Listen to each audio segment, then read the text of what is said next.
Your smartphone's giving you a taste for portability that's making your old laptop feel like some sort of giant vacuum tube powered relic. Trust us, we feel your pain. And while you'd love to move to a phone or tablet as your primary computing device, you just can't shake the feeling that you need something a little more robust, more capable. What's a fan of portable electronics to do? Well, a growing number of us are checking out hybrid 2-in-1 devices, converting from full-on touchscreen tablets to something more akin to what you get with a laptop, with the keyboard and processing power to match, but upping the ante on mobility. Huawei's just released its first such model, the hybrid 2-in-1 Windows 10 MateBook. I'm Stephen Schenk with PhoneArena, and I've spent the past couple weeks getting to know this tablet, seeing how well it stacks up against its admittedly fierce competition. Let's take a look and see how well it does. Huawei's MateBook is a 12-inch tablet with an optional portfolio keyboard that transforms the unit into a full-on 2-in-1 hybrid device. The screen has a 2160 by 1440 resolution that, while it generally looks pretty good, isn't quite as high-res as a Surface Pro 4 or iPad Pro. Configuration options, as the tablet's currently being sold through companies like Microsoft and its online store, include 4 or 8 GB of RAM, 6th Gen Intel Core M3 or M5 processors, and solid-state storage options ranging from 128 to 512 GB.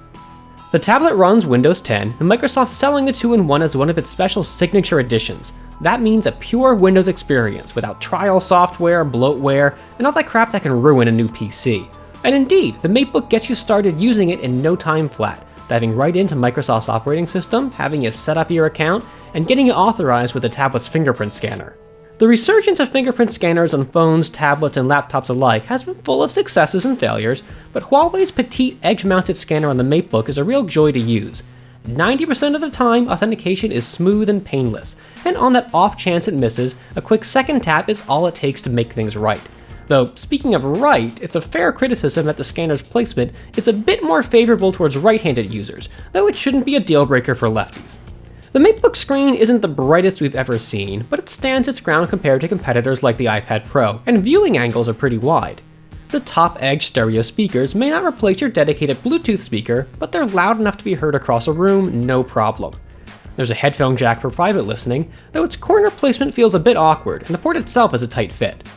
There's no cellular radio option to be found, but wireless connectivity does include Wi-Fi 802.11ab/GNAC, as well as Bluetooth 4.1. The tablet's also lacking a main rear camera, but considering this is a 2-in-1 productivity tablet, we are not about to find fault with that decision in the least. The MateBook does get a perfectly fine 5-megapixel front facer, as well as dual microphones, all ready for your video conferencing needs. On the bottom, there's a row of pins for connecting to the portfolio keyboard, but the main connectivity option on the MateBook Pro is a single USB Type-C port. We applaud Huawei's willingness to embrace the flexible new connector, but going all in on Type-C is a little bit limiting for users still working with older accessories. Huawei includes a welcome adapter for standard USB, but if you're interested in attaching more than one device at once, or charging the tablet while also using a USB accessory, you're probably going to want to consider the optional Mate dock. In addition to 2 full-size standard USB 3.0 ports, the Mate dock duplicates the tablet's Type-C port, adds an Ethernet jack, and provides both HDMI and VGA video out options. The Mate dock will run you about $90 extra. Jumping back to that connector for the keyboard, the MateBook Portfolio keyboard snaps on the bottom of the tablet with the help of some magnets and provides protection, an adjustable stand, and of course that all-important keyboard. The keys don't feel too bad considering their very slim build, with decent travel, though we wish the whole thing was just a bit larger. The integrated touchpad is responsive and clicky, and quickly became our favorite pointer control option.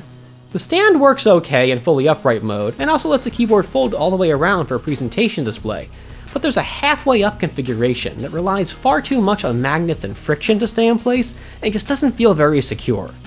The Portfolio keyboard is also the most expensive MateBook accessory, costing $130. The MateBook's final accessory is the Mate Pen Stylus, an active pen with 2048 levels of pressure sensitivity, interchangeable tips, and an integrated laser pointer. Battery life is pretty good, and while recharging over micro USB is easy enough, it's worth remembering that you'll need a cable to do so. It doesn't just plug right into the tablet itself like the Apple Pencil and iPad Pro. Huawei's asking $60 for the Mate Pen. Battery life on the MateBook itself isn't bad considering the tablet's very thin 6.9mm thick build and light 640-gram weight. Huawei claims you can squeeze 9 hours of use out of the 33.7 watt-hour battery, and given the right power-saving options you just might. But if you favor performance over battery life, or have to dial up screen brightness to deal with a sunny day outside, expect things to clock in a bit shorter. We saw just 3 hours of screen on operation during our own battery tests.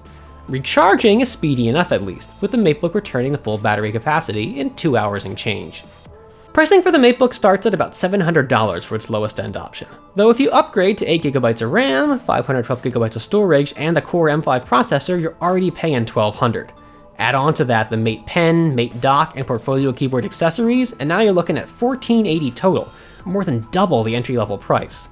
And while the MateBook is a reasonably well-made, well-equipped tablet, for that kind of money you might be tempted to consider some of its even fancier competitors. Huawei's MateBook is an admirable first effort. It's largely well built, pretty attractive, and unless you're a gamer or otherwise need an exceptionally powerful machine, its higher-end options probably have all the muscle you need. But for all Huawei does well, there are a few issues that keep the MateBook from being an out-of-the-park hit. We have a few problems with how the company's positioning and selling its accessories. Screen resolution's a little bit lower than its peers, and battery life isn't quite the all-day affair Huawei's shooting for. And while pricing starts at $700, that figure quickly starts going up once you add more RAM, a better processor, and some of those accessories that feel a bit more like necessities. When that figure hits $1,100, $1,200, the MateBook starts looking less attractive than models like the Surface Pro 4. And if you don't need that beefy of a machine, you can spend a lot less than $700 and still get a very capable Windows 10 tablet. That all puts the MateBook in a tricky middle ground that keeps it from being a really easy to recommend tablet. I'm Stephen Shank with PhoneArena. Keep watching for more mobile device news, reviews, and video.